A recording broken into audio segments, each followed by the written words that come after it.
Hi எல்லாருக்கும் வணக்கம். எல்லோரும் எப்படி இருக்கீங்க? நல்லா இருக்கீங்களா? இன்றைக்கி என்ன வீடியோ பார்க்க போகிறோன்னா, திட்டுவளையில் இருக்க மலை கோயிலுக்கு நாங்கள் போயிருந்தோம். ரொம்ப வழி நடக்க விட்டுட்டாங்க.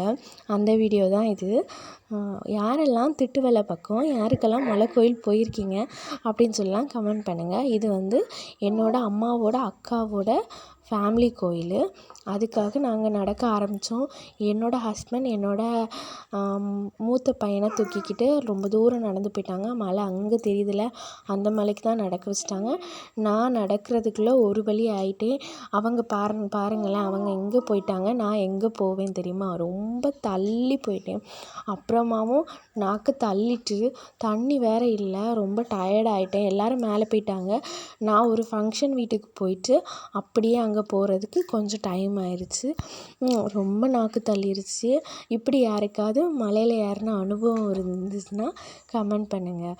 நானும் ரொம்ப வருஷத்துக்கு அப்புறமா மலையில் ஏறின அனுபவம் இது. எப்படி இருக்குன்னு பாருங்களேன். குண்டும் குழிய மாட்டேன்.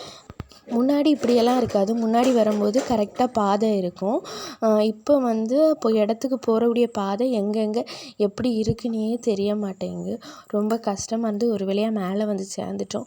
வர்றதுக்குள்ளே அவ்வளோ கஷ்டம். வீடியோ எடுக்க முடியல ஃபுல்லாக. ஏன் எடுக்க முடியலன்னா நடக்க முடியல, ரொம்ப கஷ்டமாக இருந்துச்சு. பாப்பாவையும் கொண்டுட்டு போக ரொம்ப கஷ்டமாக இருந்து ஒரு வழியாக என்னோடய ஃபேமிலி மெம்பர்ஸை போய் மீட் பண்ணியாச்சு. அப்புறமா கோயிலில் போய் சாமியை போய் ஃபோட்டோ எடுக்கணும்னு நினச்சா, ஆனால் எடுக்க முடியலை. அங்கேருந்து சிக்கன்லாம் வெட்டிகிட்டு இருந்தாங்க. அதெல்லாம் பார்த்துட்டு நல்லா சாப்பிட்டுட்டு எடுத்துட்டு அப்புறம் அப்படியே கிளம்பிட்டோம். அவ்வளோதான் வீடியோ பிடிச்சிருந்தா வீடியோக்கு லைக் பண்ணுங்கள், சேனலை சப்ஸ்கிரைப் பண்ணுங்கள். தேங்க்யூ.